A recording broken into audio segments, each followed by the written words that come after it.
Do y'all remember that hypothetical question that was on the internet a couple years ago? Would you rather have $500,000 or lunch with Jay-Z? And whether or not you're a Jay-Z fan or an aspiring hip-hop producer, you might have somebody in your head where this might feel like a little bit of a debate. Someone you would love to sit down for an hour and just pick their brain. You know, what genius ideas could they give you? What secrets could they share with you? And how might that change your life? And here's a screenshot of somebody taking the lunch with Jay-Z side. Now, would you take the money or would you take the lunch? What would Jay-Z think? Well, they asked him, and here's what he said. Which would you choose? You gotta take the money. What I'm gonna say?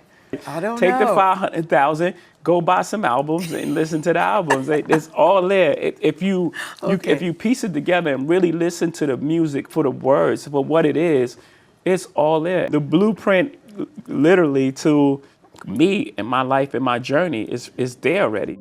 Now he's laughing, and I think it's funny too, but this is actually super, super profound. Jay-Z's saying, I put more into those albums than I could ever explain to you in 1 hour. There's more information there than you're gonna get from me verbally. I have a whole lifetime body of work that you can study. And here's where it's now gonna be about you and less about Jay-Z. Now maybe Jay-Z's not your artistic hero. Maybe there's somebody else you'd want to learn from, and you might not be able to have lunch with them. But the art itself that they've produced, or the work that they've produced, is in itself, and I hate to use the word because I feel like it's thrown around a lot, is in itself a masterclass. If you truly studied somebody's body of work and paid attention to it, you would learn a lot. Much more than you could learn over, grilled cheese and soup. You got all that in the music for $10.99. That's a bad deal. If you want to write like Stephen King, read Stephen King's books. If you want to design board games like Reiner Knizia, play some of his games. If you want to make beats like Jay Dilla, listen to his songs, listen to the things he sampled. But it actually gets better, and this is where in particular I think reading comes into play.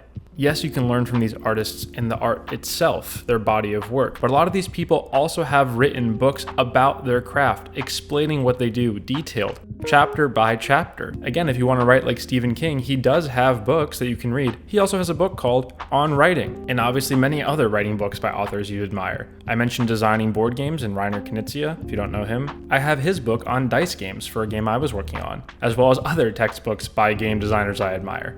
So instead of just dreaming of meeting your creative hero and hoping that over lunch they'll be able to change your life, just take $20, walk to your local bookstore, and buy their book. They've spent so much time preparing it and organizing it so they can fit in way more than they would ever be able to fit over lunch. They came to that book with intentionality and focus for a long time. So if you meet them there the same way, with a pen, focused as if they were across the table from you, then there's a world-class education available to you. Take it or leave it, but look, it's there. And also, side note, I know this is mostly a book channel, but it's not just reading, and I think that's also a good thing. There are plenty of lectures and interviews and all sorts of other types of media where people are able to express their thought, so go find those things. Oh, and quick aside, obviously some people you can't get the chance to talk to because they're too famous, but a lot of people that are really awesome you can't get the chance to talk to because they're currently dead. Benjamin Franklin's autobiography is one thing that I think of, or Ray Bradbury's Zen and the Art of Writing, things like that. So if someone actually offers you $500,000 or lunch with your hero, I guess you can take whatever one you want, but in the meantime, don't sit around and wait for your hero to come to you. They're waiting for you in a bookshop or record store. All you have to do is go find them.